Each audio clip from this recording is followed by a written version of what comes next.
Okay. Hello, everyone, and welcome to today's webinar, How to Make Your Own Aroma-Infused Cocktails. I'm Esther, and I'll be your moderator today.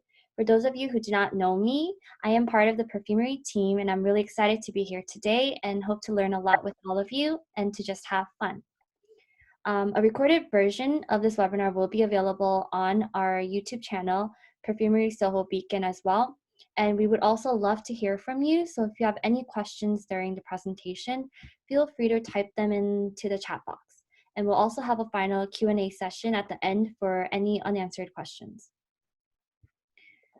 And I'd like to introduce today's speakers, Kevin Peterson and Jane Larson of Castalia Cocktails and Sfumato Fragrances. They have a lovely place in Detroit that is a perfume store by day and a cocktail bar by night. The cocktails, which are the main spotlights of today's webinar, are all inspired by their fragrances. So Kevin and Jane, how are you guys today? Can you introduce yourselves and share a little bit about what you guys do? Yeah, happy to do that. And thank you for the intro. So we are the owners of both Sfumato Fragrances and Castalia Cocktails. So we're based here in Detroit. We started out in our loft in Corktown. We now have a brick and mortar in the Midtown neighborhood, which is near where the university, the symphony, a lot of stuff happening in Midtown. And sort of the way that we came to be is I started out cooking in my early days. Went to culinary school, thought I was going to be a chef someday, so learned how to play with flavors. And I eventually got out of that to go into engineering, which is what brought me and Jane to Detroit. So I went to school, got an engineering degree, worked for General Motors, studying combustion for a number of years. But I was always, still had this love for flavors and fragrances. And so that sort of side passion became a hobby making sense. That grew into Sfumato, which makes, the scent company Sfumato has been around, about 7 years now. And yeah, we sell online, we sell in our shop. And initially we were just online. As we moved towards having a brick and mortar, we thought, okay, is there a way we can add a more experiential element to what we're doing here? And I'd been getting really intrigued by cocktails and saw a lot of parallels between different liqueurs, different Amaro, types of Amaro, even different spirits, and then a lot of the natural ingredients that we were using in our scents. So the idea of our space is that by day we're a retail shop, and then at night we make cocktails that pair to the notes in our fragrances. So if the scent has coriander, cardamom, and nutmeg in it, the drink may have coriander, cardamom, and nutmeg, or a tincture of those spices, or a liqueur that features some of those spices. And what I'm going to do today is talk about some ideas for bartending at home. So, we used to invite people in and make drinks for them, but that's basically not a possibility either here or wherever you are probably. So it's time for everybody to, beef up their home cocktailing game a little bit, home bartending game.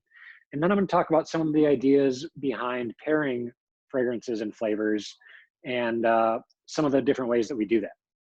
So let me just jump over to these slides here.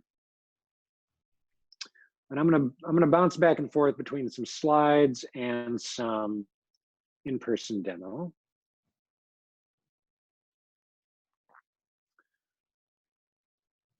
All right, I think that maybe brings up screen. Mm-hmm. Cool. I feel like as a nation, we're all learning how to Zoom proficiently. So here we go.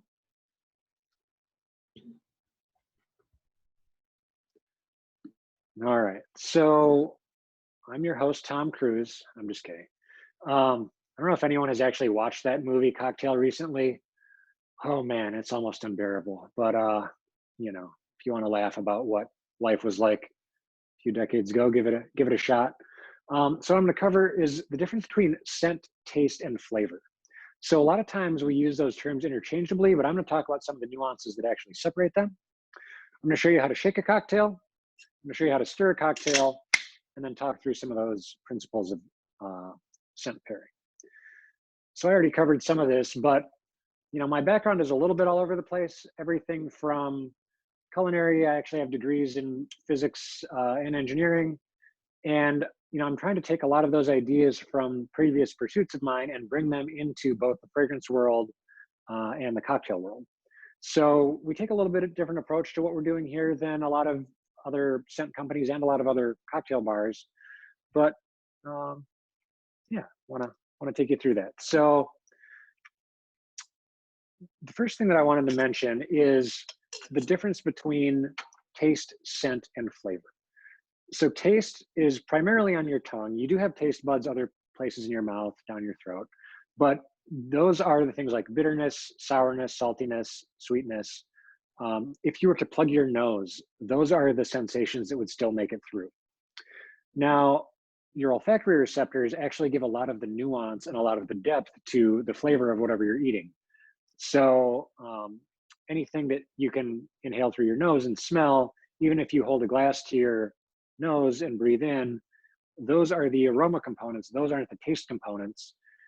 So you've got two separate channels, one sending in taste signals, one sending in olfactory signals, and your brain actually combines those a little bit downstream and tells you this is the flavor. So it's putting scent and taste together to tell you what flavor is. So a quick way to demo this, I'm going to do this on screen. If any of you have a bunch of candy laying around, you're more than welcome to take part too. All right, I'm going to kill the screen share here and go back to me. Did that work?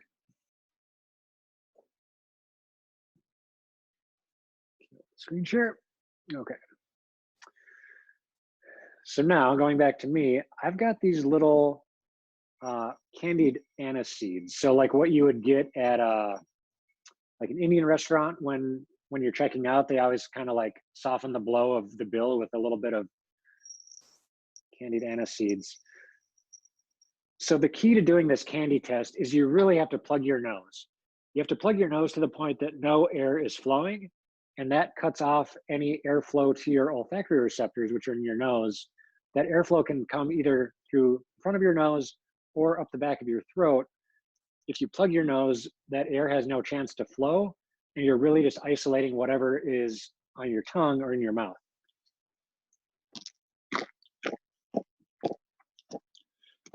Sorry for anybody that has an aversion to mouth noises, but all that I'm getting right now is some faint sweetness, and that's about it. As soon as I unplug my nose, all right, I'm gonna drink some water so you don't have to listen to me chew anymore.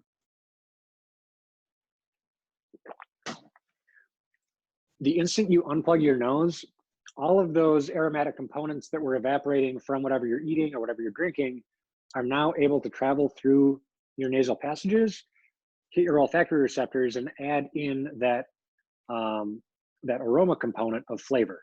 So I was getting the taste, but I was not getting the scent. So your brain is trying to put taste and scent together to create flavor. Until you unplug your nose, your brain is only getting one channel. So that's a very key idea in what we're doing with the drinks. So we are combining aroma components and taste components. And what I'm gonna do next is take you through a shaken cocktail to show you how we play with both the taste and the scent, how we balance them to make everything flow. So I'm gonna shake a cocktail here. Now for those of you at home, to shake a cocktail, you really just need something that can seal. That could be a Tupperware, that could be a mason jar, that could be whatever you want it to be. In a bar, we use cocktail shakers. One, they look cool. You can kind of do different tricks with them, flip them around, do whatever you're gonna do. They're also very efficient and easier to clean and quite durable. So what I'm going to do is build the drink in the small tin. So it's important to build in the small tin because if you build the drink in the big tin and you fill it too full, when you try to pop the small tin on, you're going to shoot things everywhere. Trust me, I've done this. Don't recommend it. Um, but building it in a small tin guarantees that that's not going to be an issue. So the drink that I'm going to do is just a basic whiskey sour. So that is whiskey, lemon juice, and simple syrup. And then I'm going to talk about a tincture that I'm going to add to sort of beef up the aroma component of this drink. So I'm going to start with the whiskey. And let's see, I'm going to use Old Forester rye whiskey for this. So there are a couple different families of whiskey. There's bourbon, there's Scotch, Irish whiskey, rye whiskey. Rye whiskey tends to have a little bit more bite to it. So if I'm putting a bunch of other ingredients in there, I sometimes like to use rye just to make sure that the whiskey still shows up against the background of those other flavors.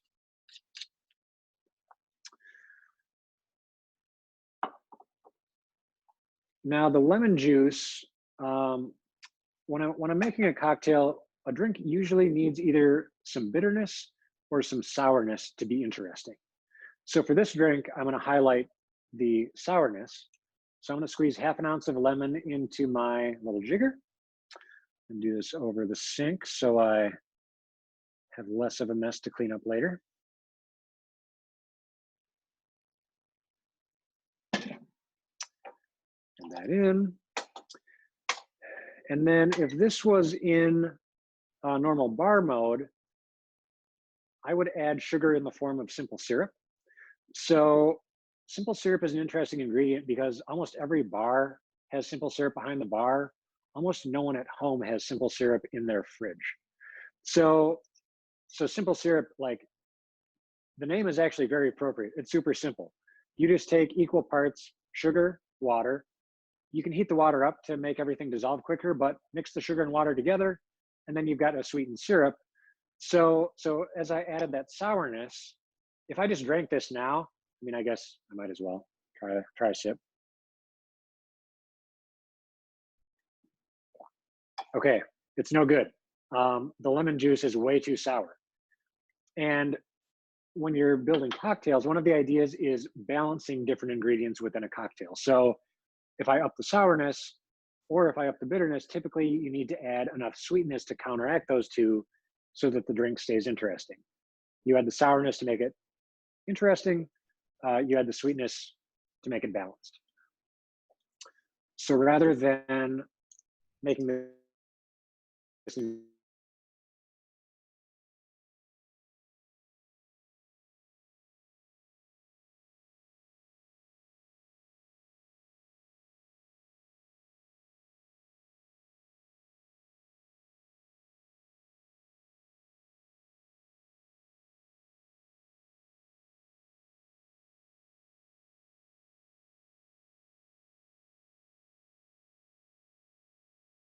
let's just leave it at the fact that this is a tincture. So I took alcohol and used that to extract the aromatic components of the spices. So now I've got everything in my glass. I've got spirits, lemon juice, my simple syrup, and my tincture. I'm going to add a little bit of ice. So I'm going to put 3 cubes in there. That should be plenty to shake it. And then I'm going to add the tin on top. Now, you're about to be shaking this all over the place. You want to make sure things are sealed together. For one, you don't want drips going all over your kitchen. If you're a bartender, you don't want drips going all over your guests. That's not a good way to increase your tips. So I put the tin on, and then you can just hit it either with your fist or with the palm of your hand to make sure it's sealed. And even though it's sealed and, you know, it's stuck in there, when I shake, I still like to hold both halves together. You'll see some people shake with one hand. That can work. It actually works even better because as everything cools down, everything compresses and it draws a vacuum on the shaker. But, you know, I'm just kind of a paranoid guy, so I always hold the tins together. I'm going to shake for about 12 seconds. And what that's going to do is melt some of that ice. So it's going to cool everything down. It's going to add some water. So that ice that's melting is adding water to the drink. That water is actually a key component to how you perceive the cocktail. and it's going to mix little air bubbles into the drink. So here we go, shake for 12 seconds.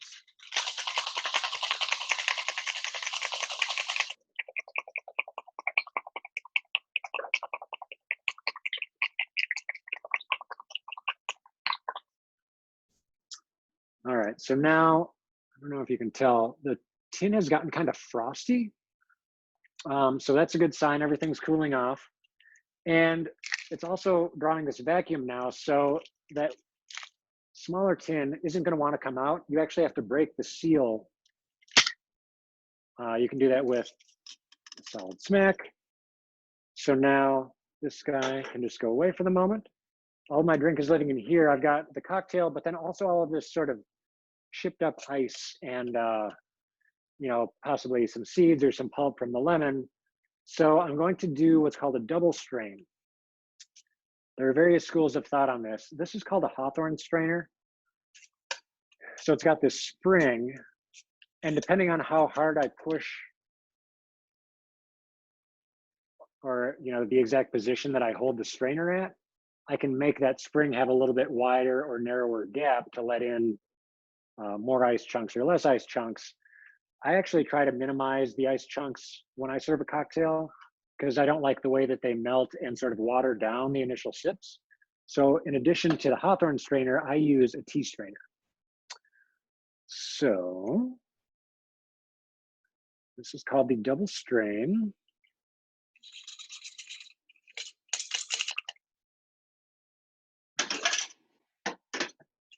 My goal is always to make drinks without dripping anything anywhere. So sometimes easier said than done. Now what I've got is a whiskey sour that has that coriander, cardamom, nutmeg infusion. And I've got a scent strip sprayed with the Gravitas scent, which is based around coriander, cardamom, and nutmeg. So now I've got kind of this interesting pairing of the flavors in the drink with the notes in the scent. So if I just give this a drink on its own,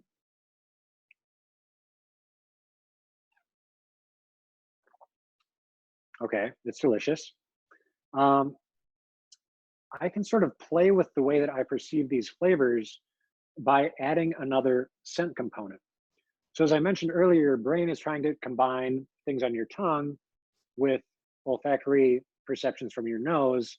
So now I've got certain things hitting my tongue, some aroma components going up the back of my throat, and the scent going in the front of my nose.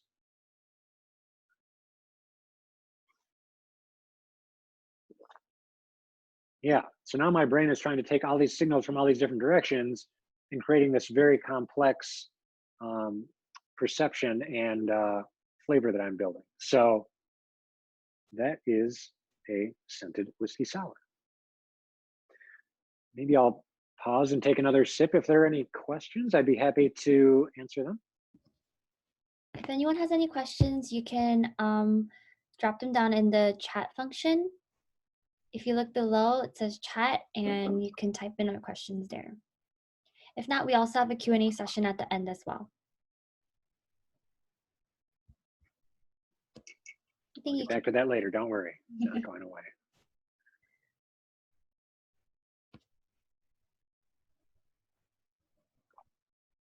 Oh, someone asked, is it better to use simple syrup?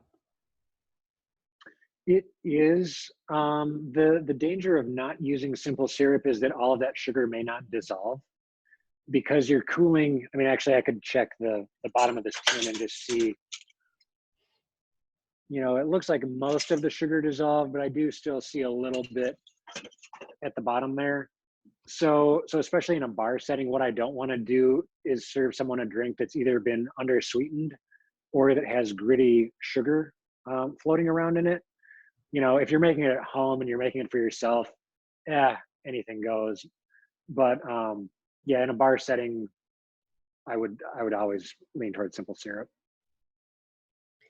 We also have another question from Lori. She wrote, how long do you let your infusion sit for before using? Yeah, good question. And that's actually the next topic I was going to talk about. So that's perfect lead in. I usually let them sit about 2 weeks. So yeah, maybe I'll just leave it at that for now, and then I'll touch on that in a little more depth when we in the next part of the talk.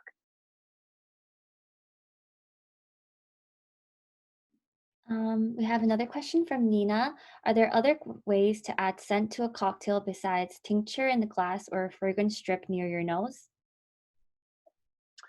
Yeah, there are a number of ways, and really one of the questions that we're always asking ourselves are, what are other ways? Because yeah, we're always kind of looking for interesting presentation modes. Here, let me grab this.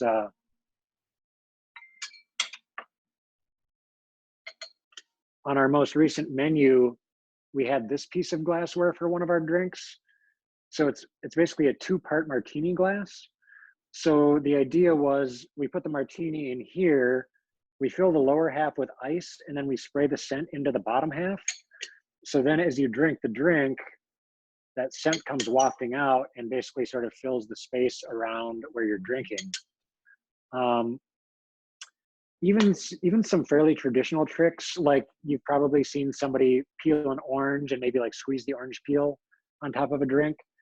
So the essential oil for citrus fruits lives in the peel.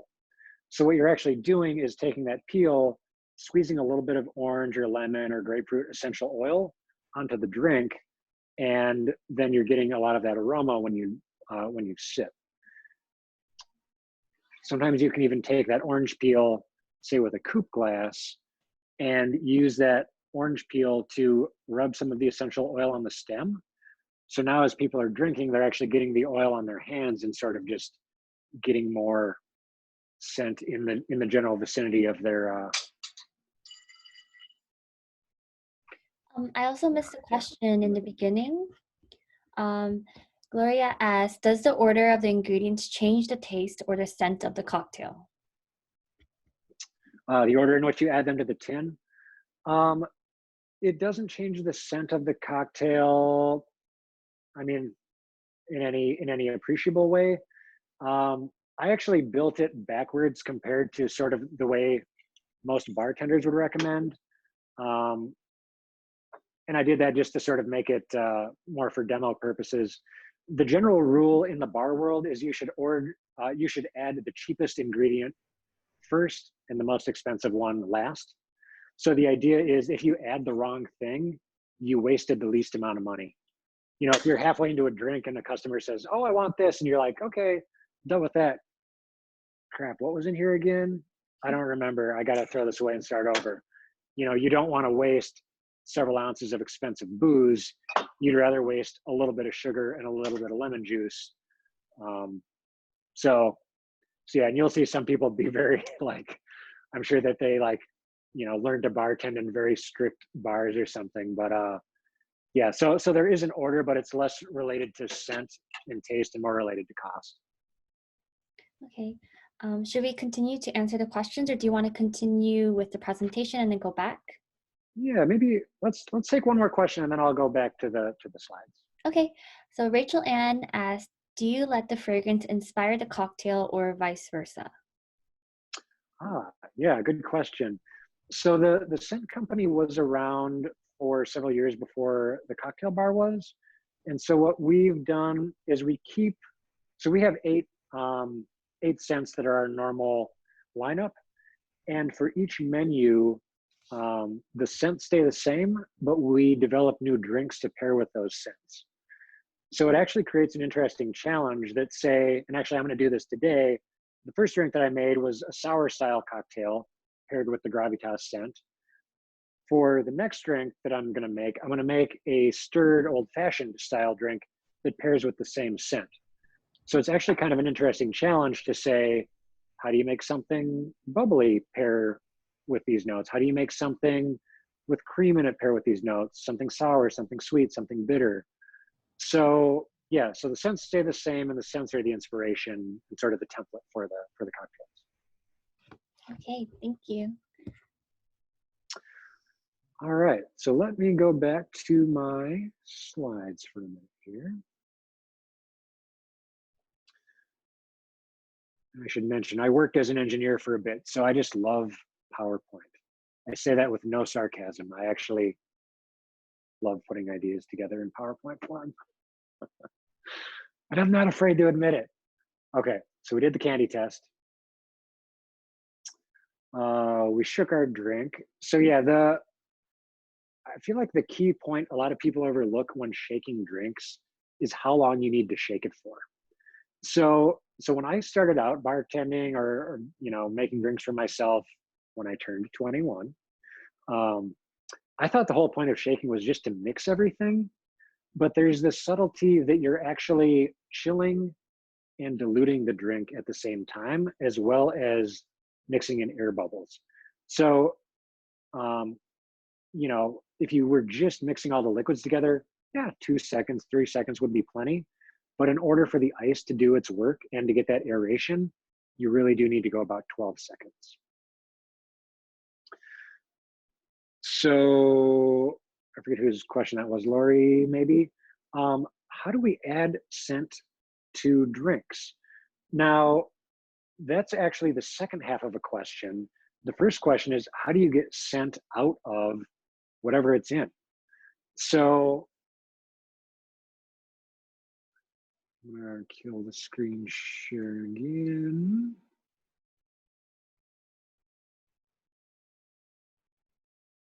All right, we're back to me. So most scent starts out in some kind of botanical ingredient.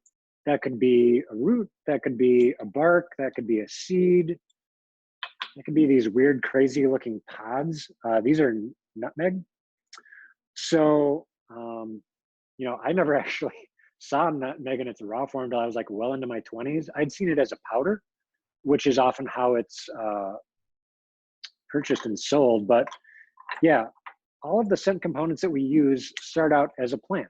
So here's some sandalwood, patchouli. I'm sure everybody's got like a great aunt somewhere that just douses themselves in patchouli. Fun fact about patchouli is that it's an excellent moth repellent. So when India was exporting silks to Europe, they would layer patchouli leaves in with the silk scarves to prevent moths from eating them. So all of these luxurious items showing up in Europe had the scent of patchouli. And everyone in Europe thought, oh, wow, this must be the scent of luxury because only these super expensive exotic things have this scent. That basically lasted until the 1960s when hippies discovered patchouli. I definitely had a high school friend that discovered patchouli and decided he no longer needed to wear deodorant, which I don't necessarily recommend that approach to life.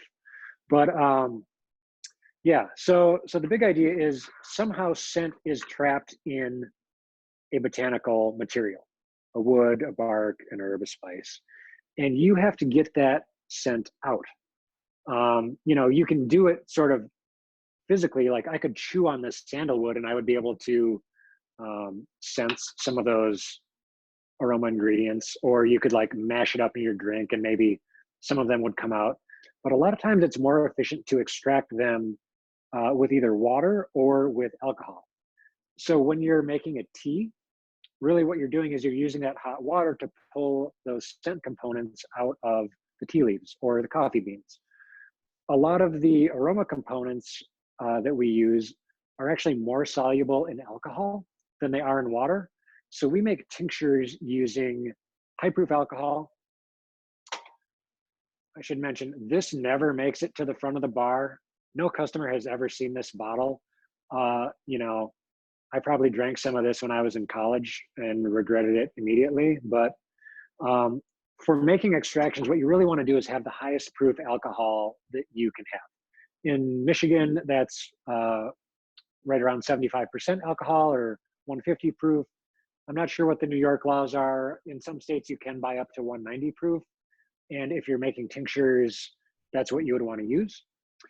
And then what you do is you just grind the spice up. So I know this is a little bit hard to see, but there's nutmeg, coriander, and cardamom powder in the bottom of the jar soaking with alcohol. And this was the extraction that I did and added to the drink earlier. So what that alcohol does is the aroma components in the spice itself want to bond with the alcohol molecules. So they bond, and then the alcohol is able to pull them out of their out of their physical container, which is the herb or the spice, whatever the dry ingredient is. So once this is sat for about 2 weeks, then you can put it through a coffee filter, strain out all of the dry bits, and what you're left with is a highly fragrant and flavorful tincture. So this is just a pure liquid. There's no little bits floating in this, but if I just take even a small drop of that, that is just bursting with flavor. So for these dropper bottles, if you fill up a dropper, that's usually about a milliliter of liquid, and that's about how much you want for a cocktail. So the main method that we use in the bar is these aromatic tinctures. So I've actually got like probably 40 mason jars of various chunks of this and that. Like I always go to these spice markets, and my sister lives down in Santa Fe. There are all these witch shops. So I go and just buy all these weird kind of mushrooms and, different botanicals. And then I make extractions out of them and see how I can play with them in cocktails. The other way that you can use some or add more aroma to your drinks is with essential oils. So this is some black pepper oil. A lot of herbs and spices produce essential oils, everything from rosemary, lavender, many of the citrus fruits. Now, one of the keys to adding essential oils to a drink is that you want to make sure that it's food safe. So the typical phrasing for that is if a product is GRAS, which stands for generally recognized as safe. And that's a designation that the FDA gives to certain ingredients, implying that they're safe to be used in foods. Now, one of the tricks with essential oils is that sometimes they are too oily such that they're not very soluble in a cocktail. So if I were to just add, I wasn't kidding, this guy's still hanging out. If I were to just add a couple drops of black pepper oil to my drink, that oil would just float on top. It would not mix into the cocktail. And that is not what you want, because it means most of your sips would not have any black pepper oil in them. And then one or two of them would have a lot. And you'd say, holy crap, I just totally overpowered my drink with black pepper. So actually the same idea applies as making a tincture. You can fill a dropper bottle with high proof alcohol, add a few drops of your essential oil to that alcohol, shake it up, and then your essential oil will dissolve throughout the alcohol. And when you add that dissolved oil to your drink, everything will mix in. So yeah, a couple different ways to add aroma to your cocktails. And yeah, one of the big joys I've had running the bar here is just being able to sort of create relationships with the owners of some of these spice shops and tea shops and say, hey, what crazy things are you getting in this week? Or even digging through like textbooks about Chinese medicine. Hey, what is this herb? Oh, it looks interesting. I better buy some and see what it tastes like.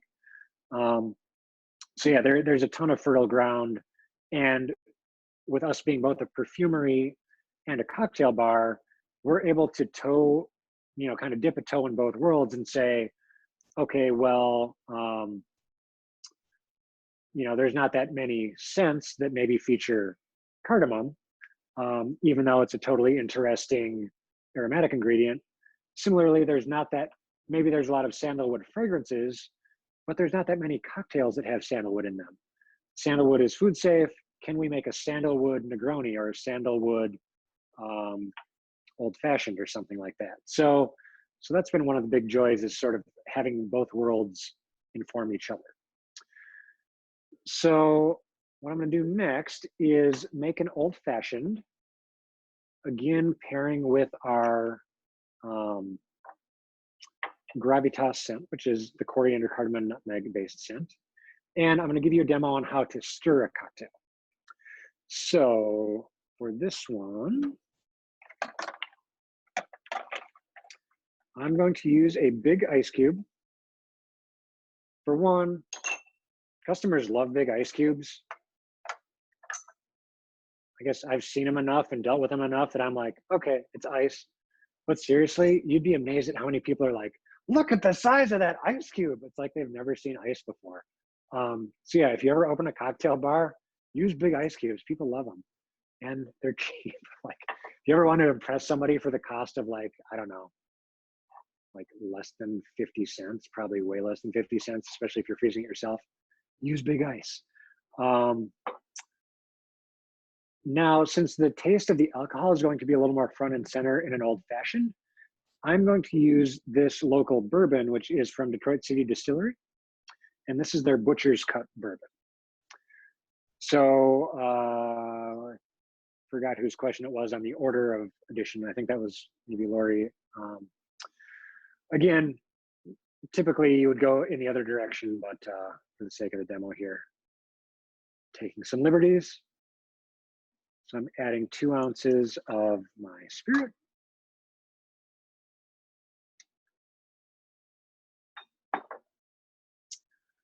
And then normally this would be simple syrup, but I'm going to add it in the form of sugar. So equal parts sugar and water.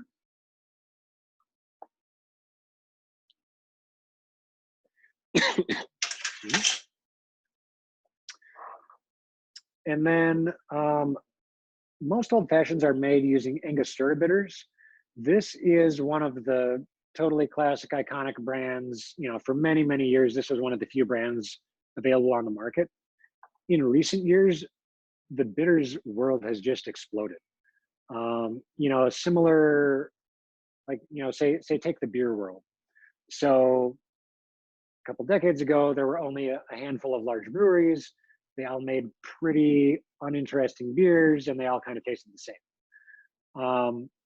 But then you had the craft revolution, which brought in all these people taking different spins on their beers, adding, oh, this kind of hops, oh, this kind of malt, oh, this kind of, you know, aging style or whatever.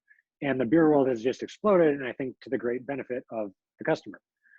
A similar shift has been happening in the perfume world. A lot of interesting niche brands are popping up. I'd like to consider ourselves as one of those. And a similar thing has happened in the bitters world, where now rather than Angostura supplying 99.9% of the world's bitters, there are a ton of small brands. I'm sure wherever you're living, there's probably a bitters brand local to your area. And here in our bar, we actually make a lot of our own bitters. So I'm going to add that same mixture of coriander, cardamom, and nutmeg tincture. And then I'm going to give that a stir. So similar to shaking, you're not just mixing the ingredients. You definitely are doing that. You need to do that. But you're also giving the cocktail time to melt the ice, to come down in temperature, and add a little bit of dilution to that drink.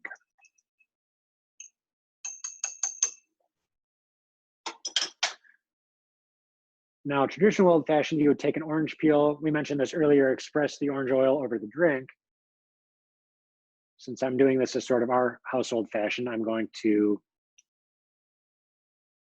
spray a scent strip. And if I were serving this in the bar, I would basically be using the scent strip as a garnish. So I'm going to try a sip without the scent. Highly enjoyable. And then I'm going to add the scent in to add that additional layer of nuance and complexity.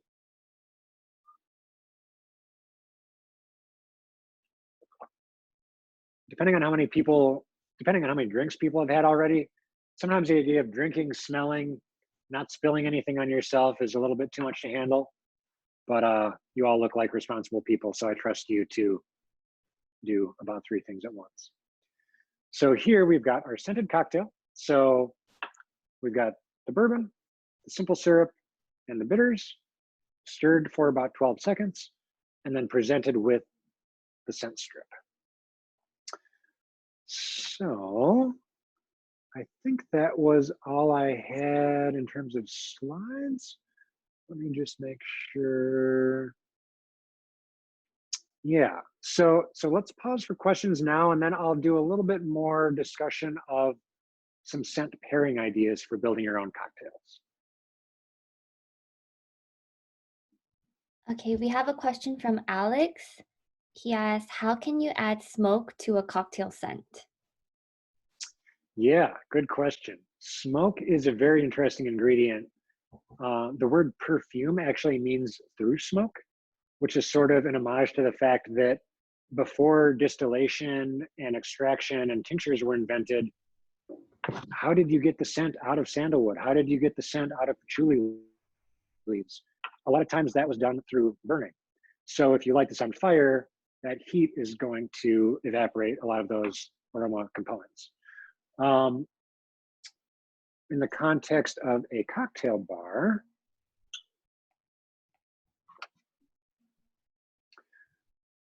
a lot of times what you would do is use a glass to trap the smoke. So I've got some Palo Santo here. If I light this on fire,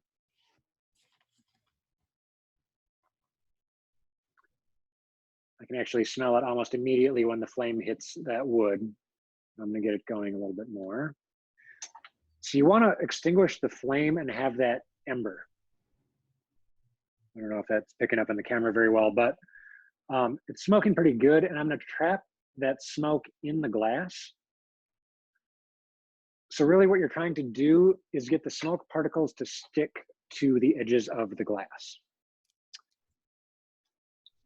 So if I were making this for a customer, I'd set it on a napkin just so the lip of the glass isn't touching any surface. But I'm gonna give that a minute to sit there so that the smoke can collect on the edges of the glass. And then I'll just actually repurpose this old fashioned into a smoked old fashioned. So once it's sat there for a minute,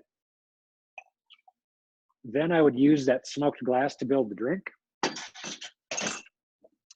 And with a little bit of stirring, or even as the customer is just drinking it, all the smoke that's sort of plated out on the inside of the glass is going to be very present on the nose when they lift the glass to their lips. But then some of those smoke particles have also dissolved into the drink. So even as you sip it, I'm getting smoke notes on the nose, but I'm also getting, smoke notes coming up the back of my throat and enhancing the smokiness of that drink. One word of caution, it's very easy to overdo smoke. So yeah, using sort of a gentle hand with smoke, or saying, I'm gonna start with a little and maybe add more later, is the way that I would approach smoke. Okay, next question from Gloria. Where do you get the inspiration when creating cocktails, and what determines it to be good enough to be sold at a bar? Yeah, good question. Jane, can you pan over to my library? So I read a lot. I think our bookshelf now has maybe about 100 books on it, and I've got maybe another several dozen at home. So for me, a lot of my inspiration comes through reading how other people approach cocktails, and everything from historical books. What was this guy in 1890 thinking about when he made cocktails? To sort of the most cutting edge molecular gastronomy bars. My Instagram feed is bars from all over the world. But then some of it is just sort of random raw inspiration. I have stacks of notebooks whenever I'm like, what would a cocktail taste like if we put nutritional yeast in it? Would that be interesting? I have like the notepad feature in my phone whenever I'm like, oh, yeah. So it's a little bit of just sort of tapping into the general ether of random ideas floating out there and kind of capturing them for the bar.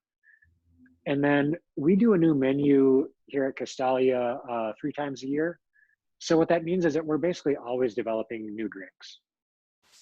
And we actually have a process here of saying, what scent is the drink going to pair with?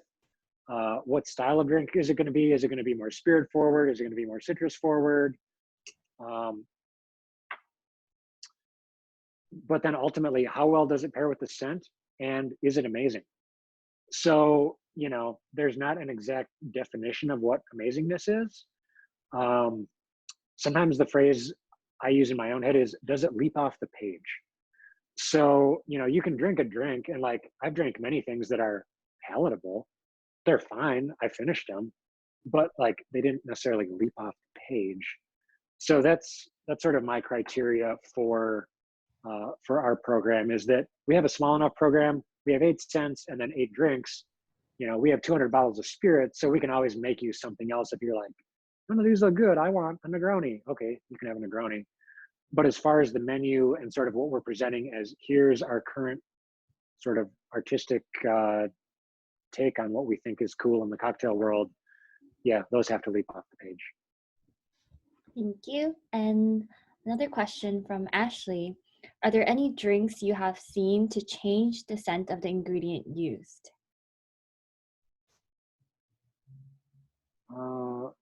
Say it one more time. I'm not sure I fully followed. I guess she's asked, are there any drinks you have seen to change the scent of the ingredient used?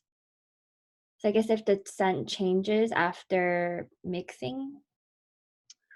Oh. So yeah, so like I have some tincture and then I put it in, and like what I smelled here is not what I smelled here. Yeah. So correct me if that's not quite the question that you're asking, but yeah, the scent world is interesting because um, things often affect each other in unpredictable ways. So sometimes you take two ingredients. Here's some cedar, here's some orange, put them together. Okay, it smells like cedar and orange. Um, but there are certain combos of ingredients where you put them together and they almost take on a life of their own. You're like, this is not like, this is much more than the sum of the parts. Sometimes you say, okay, this is very clearly like boom, boom, 1+1 is 2. Sometimes you're like 1+1 is 5. How the heck did that happen?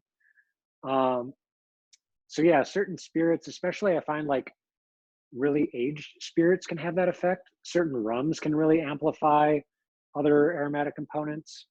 Um, yeah, so in practical terms, what that means is that a lot of times I can get pretty close on a recipe just thinking about it.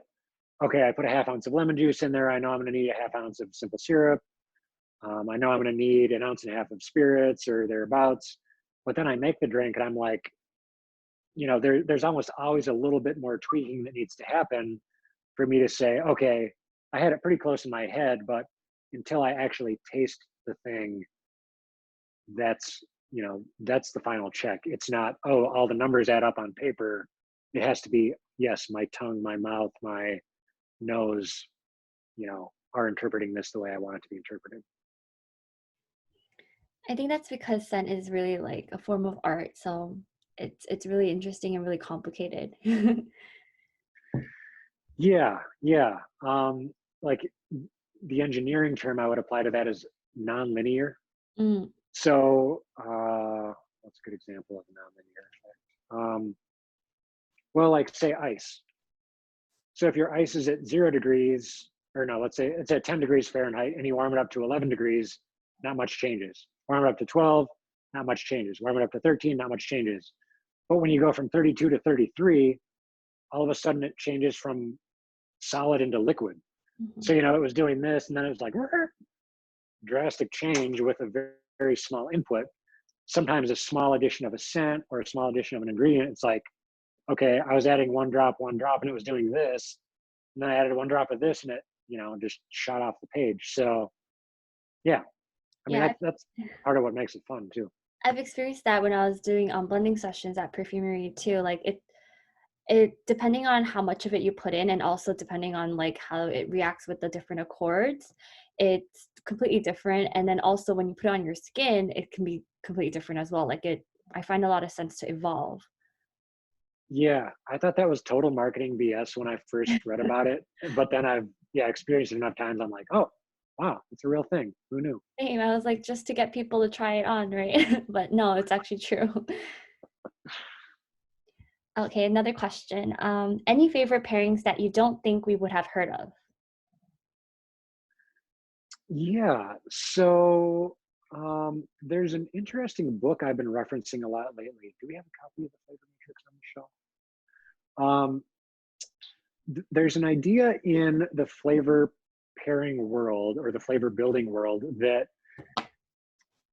if two ingredients share some of the same aromatic components or the same aromatic molecules, that means they can go together. So this book is totally based around that principle. And this book was actually created as part of an effort to use artificial intelligence as an aid to scent building. And so the idea is, okay, so like all citrus fruits have a molecule called limonene in them. And so that means you, like, according to this theory, you can pair lemon and orange and grapefruit and they're all going to be sort of harmonious. But one of the things that this book centers around is, what are some unlikely combinations?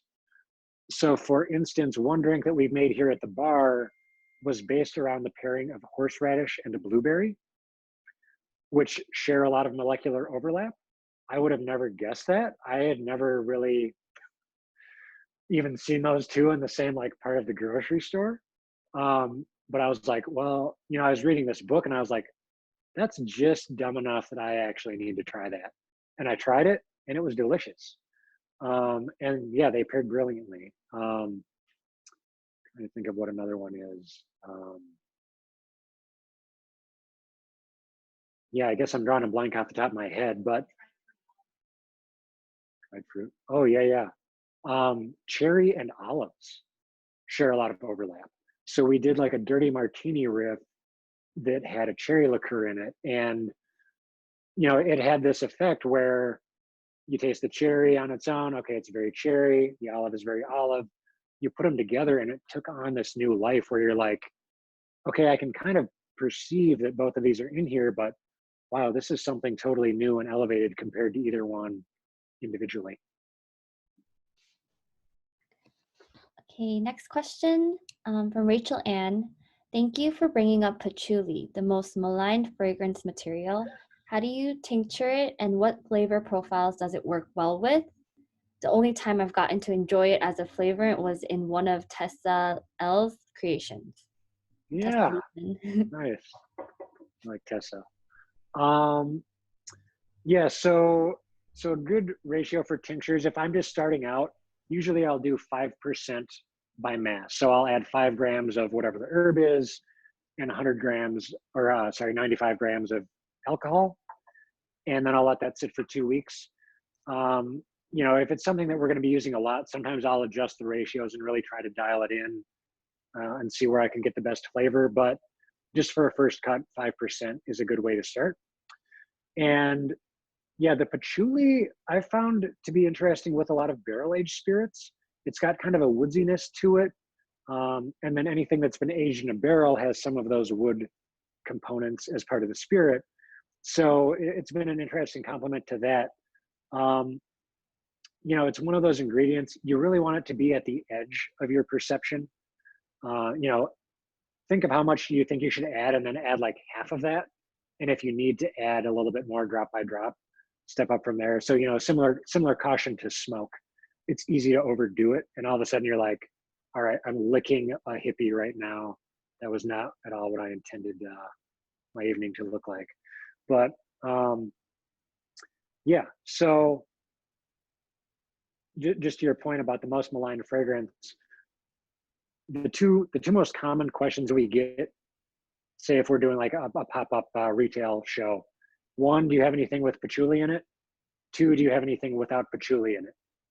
And it's like, I don't know. Everybody just decides, are you pro patchouli? Are you anti patchouli? Never the twain shall meet. I'm pro patchouli. Just gotta throw that out there. Next question from Ashley. Gin and tonic is my favorite drink when I go out. In your opinion, are there any ingredients that can be added to make such a basic drink more interesting? Yeah, the G&T, even a lot of the classics don't necessarily have a lot of aroma. So they're very, very nice sort of templates or nice palettes for you to add aromas to. A lot of our menu is based on classics. Some of them are just totally weird and out there, but old fashions, Manhattans, gin and tonics, whiskey sours, daiquiris, But then we'll either infuse the spirit with something, we'll make a flavored simple syrup. The gin and tonic, I feel like the most clear direction to play with that is from the botanicals in the gin. Now, all gins are required to have some juniper in them. The main note in juniper, or I should say the main molecule that gives juniper its flavor, is called alpha pinene. And that's that real piney note that also gives rosemary its flavor, also gives actual pine its flavor. And so you can play on a lot of different herbs that at least have some, a lot of culinary herbs at least have a little bit of alpha pinene in them. But then different gins can stress other aromatics. Let's see if I have my.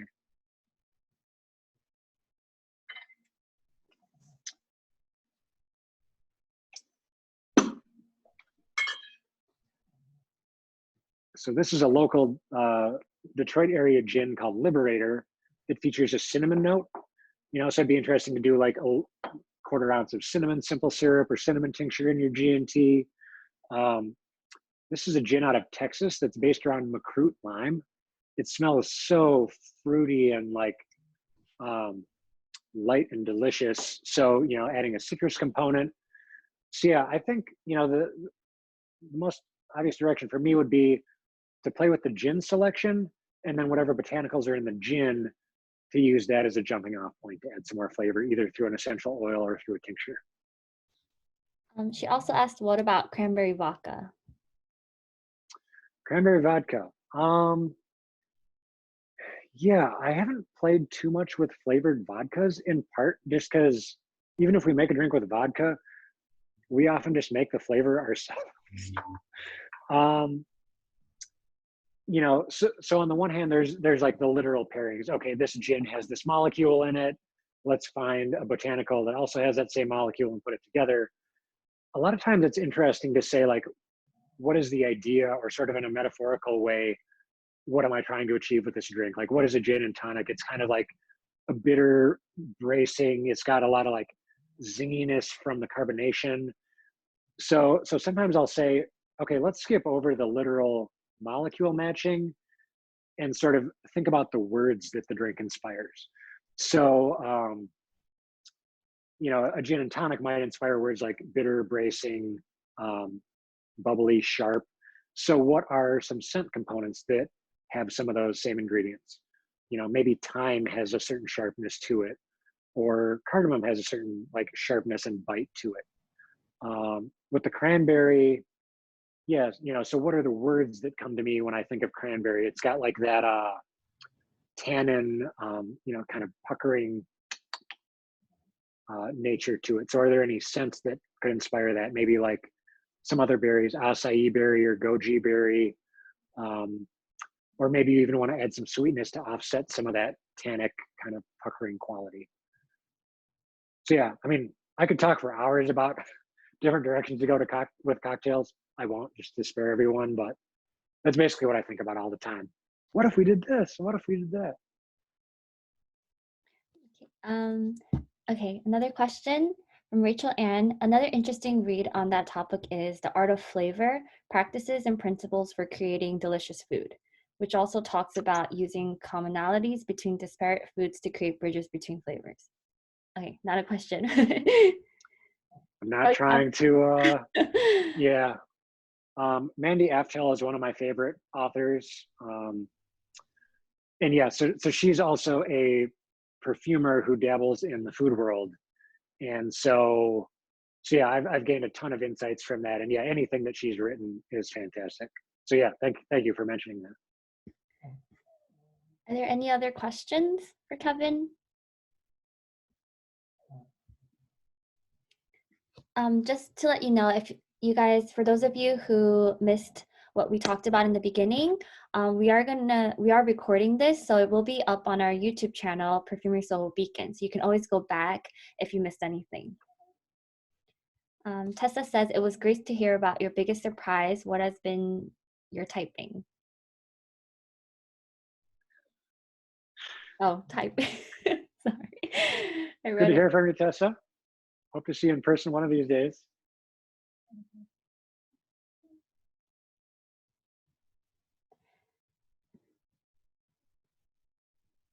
Mindy Yang goes, this is wonderful. Can you share the list of books and we will share it on YouTube too?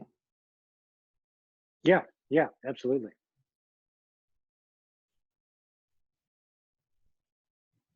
Okay, Tessa finished what she was typing. Blueberry and horseradish, what has been biggest disappointment? That was the biggest.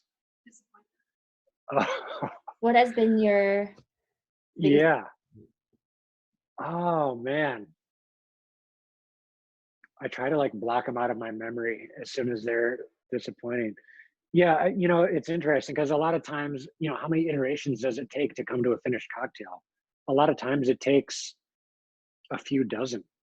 So basically, everything on the menu has like, 50 like things in the trash behind it that were no good. What's something that I really like just utterly failed to achieve? Um,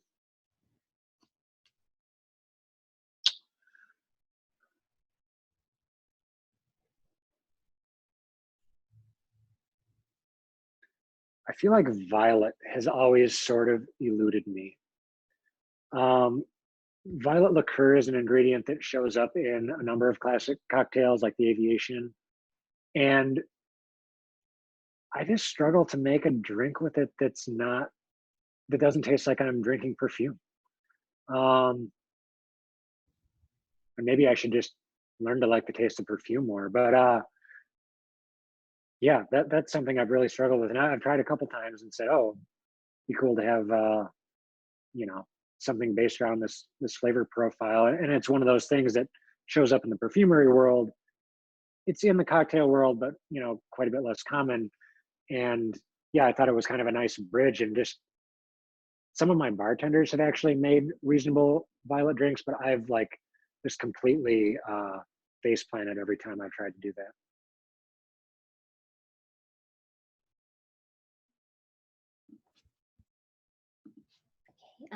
Gloria also said, thank you. Loved how you shared a lot of whiskey pairing. Yeah, that's kind of a whiskey heavy menu. There are other spirits out there. I just like whiskey a lot. Mindy says, P.S. I agree with Violet. It's not for everyone. And Rachel Ann goes, is that why violet liquor is often paired with egg yolks to remove its florally? Yeah, yeah. The egg can sort of suppress some notes of the flavor.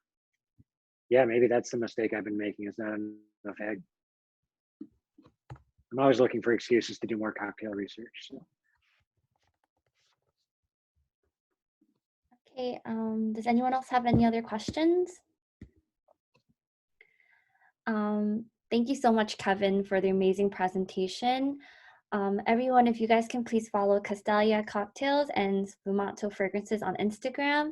You can also visit castaliacocktails.com, which I've also shared in the chat to learn more. And Sfumato fragrances are also available on perfumery.com. And if you have any other questions, feel free to reach out to any of us on Instagram or email us at hello@perfumery.com, and we'd be more than happy to help.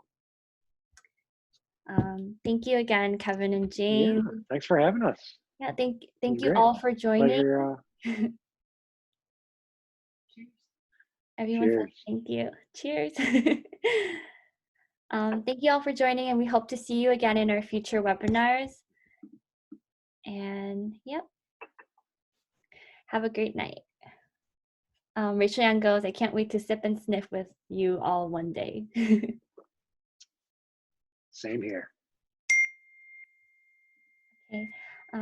Thank you so much again. Bye, everyone. See ya.